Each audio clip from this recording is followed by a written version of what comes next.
ವೇಣು ಧ್ವನಿ ಇದು 90.4 FM KLE ಕನಸು ಬೆಳಗಾವಿಯ ಮೊಟ್ಟ ಮೊದಲ ರೇಡಿಯೋ ಕೇಂದ್ರ. ನಿಮ್ಮೊಂದಿಗೆ ನಾನು ಮಂಜುನಾಥ್ ಪೈ. ಇದು ವಿಶೇಷ ಆರೋಗ್ಯ ದರ್ಶನ ಕಾರ್ಯಕ್ರಮ. ಇವತ್ತಿನ ಕಾರ್ಯಕ್ರಮದ ವಿಷಯ ರಾಷ್ಟ್ರೀಯ ಸಾಕು ಪ್ರಾಣಿಗಳ ದಿನ, ನ್ಯಾಷನಲ್ ಪೆಟ್ ಡೇ. ಈ ಒಂದು ದಿನದ ಕುರಿತು ವಿವರವಾದ ಮಾಹಿತಿಯನ್ನು ಕೊಡಲಿದ್ದಾರೆ veterinary practitioner at paws care and heal pet clinic, Hanuman Nagar, ಬೆಳಗಾವಿಯ ಡಾಕ್ಟರ್ ಪ್ರವೀಣ್ ಮಠಪತಿ ಅವರು. ಕಾರ್ಯಕ್ರಮದಲ್ಲಿ ತಮಗೆ ಸ್ವಾಗತ ಹಾಗೂ ನಮಸ್ಕಾರ. ನಮಸ್ಕಾರ. ಇವತ್ತಿನ ಕಾರ್ಯಕ್ರಮದ ವಿಷಯ ರಾಷ್ಟ್ರೀಯ ಸಾಕು ಪ್ರಾಣಿಗಳ ದಿನ.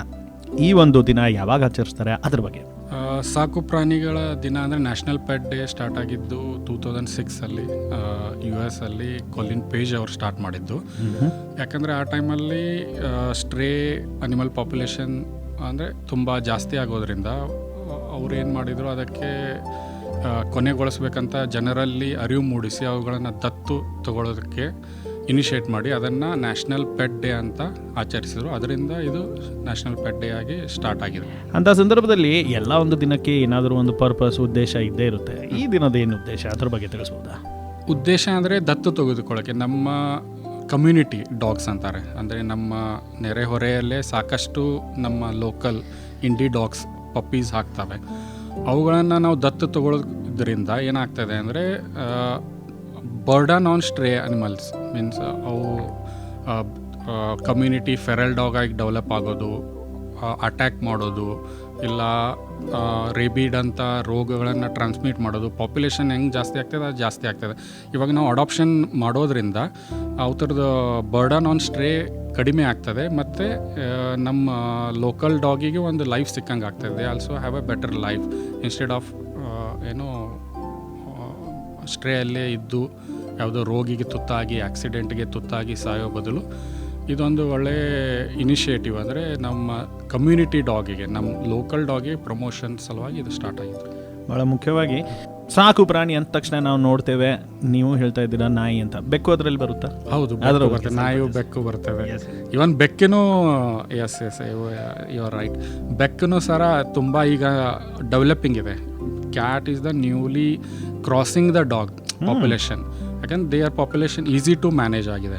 ಇವನ್ ನೀವು ಅಪಾರ್ಟ್ಮೆಂಟ್ ಸಿಸ್ಟಮ್ ತುಂಬ ಬರ್ತಾ ಇದೆ. ಇವನ್ ಬೆಳಗಾಮಲ್ಲಿನೂ ತುಂಬ ಬರ್ತಾ ಇದೆ. ನಾಯಿ ಇಡೋದ್ರಿಂದ ಏನಾಗ್ತದೆ, ಎವ್ರಿ ಟೈಮ್ ನೀವು ವಾಕಿಂಗ್ ಕರ್ಕೊಂಡು ಹೋಗಬೇಕು for their regular urination, defecation. ಅದು ಕ್ಯಾಟನ್ನು ನೀವು ಪಾಲನೆ ಮಾಡಿದಾಗ, ಈಗ ಬ್ಯುಸಿ ಲೈಫಲ್ಲಿ ನೀವು ಅದನ್ನು ಡೆಫಿಕೇಷನ್ಗೆ, ಯೂರಿನೇಷನ್ ಹೊರಗಡೆ ತೊಗೊಂಡು ಹೋಗ್ಬೇಕಂತೇನಿಲ್ಲ. ಮನೆಯಲ್ಲಿನೇ ಒಂದು ಸಣ್ಣ ಜಾಗದಲ್ಲಿ ಲಿಟ್ರ್ ಟ್ರೇ ಇಟ್ಟರೆ ಅವು ಮ್ಯಾನೇಜ್ ಮಾಡ್ತವೆ. ಜಸ್ಟ್ ನೀವೇನೋ ಓಕೆ ಟೈಮ್ ಸರಿ ಊಟ ಹಾಕಿದರೆ ಸಾಕು.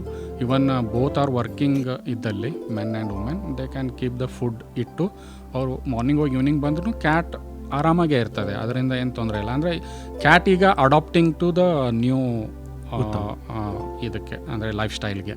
ಅಂಥ ಸಂದರ್ಭದಲ್ಲಿ ಅದೇ ಒಂದು ಪ್ರಶ್ನೆ, ಈಗ ನೀವು ಅದಕ್ಕೆ ಉತ್ತರ ಆಲ್ರೆಡಿ ಕೊಟ್ಟರಿ. The most famous pet to be adopted, ಅದು ಕ್ಯಾಟ್ ಅಂತ ಹೇಳ್ತಾ ಇದ್ರಿ. ಇಂಥ ಒಂದು ಅಡಾಪ್ಟ್ ಮಾಡುವ ಪ್ರಾಮುಖ್ಯತೆ, ದತ್ತ ತಗೊಳ್ಳೋ ಪ್ರಾಮುಖ್ಯತೆ, ಅದ್ರ ಬಗ್ಗೆ ಹೇಳ್ಬೋದಾ? ಪ್ರಾಮುಖ್ಯತೆ ಅಂತಂದರೆ ಈಗ ಏನಾಗ್ತದೆ, ಬ್ರೀಡಿಂಗ್ ಸಿಸ್ಟಮ್ ಸ್ಟಾರ್ಟ್ ಆಗಿದೆ. ಯಾಕೆಂದರೆ ನಮ್ಮದು ಡಿಮಾಂಡು, ಪೆಟ್ ಪೇರೆಂಟ್ ಡಿಮಾಂಡ್ ಏನಾಗ್ತಾ ಇದೆ ಅಂತರ್ರಾಜ್ಯ, ಅಂದರೆ ಬೇರೆ ಅದರ್ ದ್ಯಾನ್ ಅವರ್ ಕಂಟ್ರಿ ಒರಿಜಿನ್ನು, ಔಟ್ಸೈಡ್ ಕಂಟ್ರಿ ಡಾಗಿಗೆ ಸ್ವಲ್ಪ ಜನ ಅಂದರೆ ಜಾಸ್ತಿ ಒತ್ತು ಕೊಡೋದ್ರಿಂದ ಬ್ರೀಡಿಂಗು ಅನ್ಸೈಂಟಿಫಿಕಲಿ, ಅಂದರೆ ಅವೈಜ್ಞಾನಿಕವಾಗಿ ಬ್ರೀಡಿಂಗ್ ಮಾಡೋದ್ರಿಂದ, Charlie movie is the best example. ಎಲ್ಲ ನೋಡಿದವ್ರಿಗೆ ಇದ್ರ ಬಗ್ಗೆ ಅರ್ಥ ಆಗ್ತದೆ.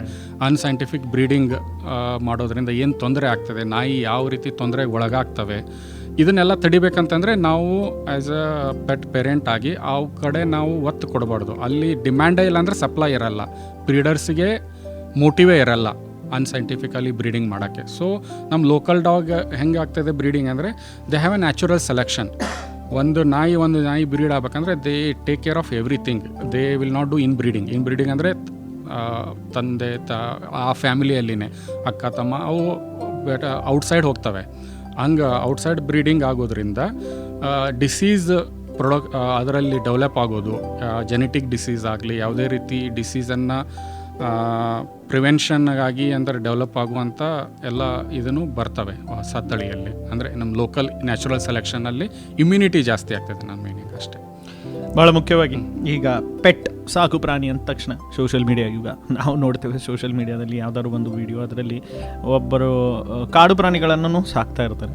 ವೈದ್ಯರಾದ ನೀವು ಏನು ಹೇಳಿಕ್ಕೆ ಇಷ್ಟಪಡ್ತೀರಾ? ಇಲ್ಲ, ಕೆಲವೊಂದು ಫಾರೆಸ್ಟ್ ರೂಲ್ ಪ್ರಕಾರ ಕೆಲವೊಂದು ನಾವು ಇಟ್ಕೋಬಾರ್ದು, ಅದನ್ನು ನಾವು ಟ್ರೀಟ್ಮೆಂಟು ಮಾಡಬಾರ್ದು ಆಸ್ ಎ ನಾವು ಡಾಕ್ಟರು. ಕೆಲವೊಂದು ಪ್ರಾಣಿಗಳಿಗೆ ಯಾವ ಸಾಕು ಪ್ರಾಣಿಗಳಿಗೆ ಅಂತ ಸ್ಪೆಸಿಫಿಕ್ ಆಗಿದ್ದಾವೆ ಅವಕ್ಕಷ್ಟೇ ಇದು ಮಾಡಬೇಕು. ಈಗ ಅದರ್ ದ್ಯಾನ್ ಈಗ ವೈಲ್ಡ್ ಅನಿಮಲ್ಸ್ ಅಂತ ಬಂದಾಗ we have to report to the forest department. ಅವರು ಅದಕ್ಕೆ ನೆಸೆಸರಿ ಆ್ಯಕ್ಷನ್ ತೊಗೊತಾರೆ. ಜೂ ಇದ್ದಾವೆ, ಈಗ ಅವು ಏನೋ ಅವರು ರೆಸ್ಕ್ಯೂ ಮಾಡಿರ್ತಾರೆ ಟ್ರಾವೆಲಿಂಗ್ ಬೈ ಫಾರೆಸ್ಟ್ ಅಲ್ಲ, ಯಾವುದೋ ಪ್ರಾಣಿ ಅಡ್ಡ ಬಂದಿರ್ತದೆ ಇಲ್ಲ ಕಾರಿಗೆ ಸಿಕ್ಕಾಗ್ತಿರ್ತದೆ, ಅದನ್ನು ಅವರು ಆ್ಯಸ್ ಎ ಹ್ಯುಮ್ಯಾನಿಟಿ ನೇಚರ್ದಿಂದ ನಿಯರ್ ಬೈ ಡಾಕ್ಟ್ರಿಗೆ ಕರ್ಕೊಂಡು ಹೋದಾಗ ನಾವು ಮಿನಿಮಮ್ ಫಸ್ಟ್ ಏಡ್ ಕೊಟ್ಟು ಆಮೇಲೆ ಫಾರೆಸ್ಟ್ ಡಿಪಾರ್ಟ್ಮೆಂಟಿಗೆ ಒಪ್ಪಿಸಿದರೆ they will take care of the further. Zoo ಅಲ್ಲಿ ಇಡ್ಬೋದು ಇಲ್ಲ ಫರ್ದರ್ ಅವಕ್ಕೆ ರಿಹ್ಯಾಬಿಲಿಟೇಷನ್ ಮಾಡಿ ಬ್ಯಾಕ್ ಟು ಫಾರೆಸ್ಟಲ್ಲಿನೂ ಬಿಡ್ಬೋದು.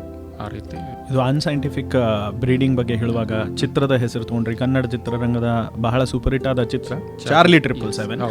ಅದರ ಲಾಸ್ಟ್ ಸೀನೇ ನೆನಪಾಯಿತು. ಅಲ್ಲಿ ಕೊನೆಯಲ್ಲಿ ಆ ನಾಯಿ Charlie because of cross breeding, unscientific cross breeding ತೀರಿ ಹೋಗುತ್ತೆ, ಕ್ಯಾನ್ಸರ್ ಆಗುತ್ತೆ ಅದಕ್ಕೆ, ಇನ್ ಬ್ರೀಡಿಂಗ್. ಎಸ್, ಅಂತ ಸಂದರ್ಭದಲ್ಲಿ ಬ್ರೀಡ್ ಅಂದ ತಕ್ಷಣ ಕಿವಿಯಲ್ಲಿ ಎಲ್ಲರಿಗೂ ಬರೋದೇನಂದ್ರೆ ಯಾವ ಬ್ರೀಡ್ ನಾಯಿ ತಗೋಬೇಕು ಅಂತ.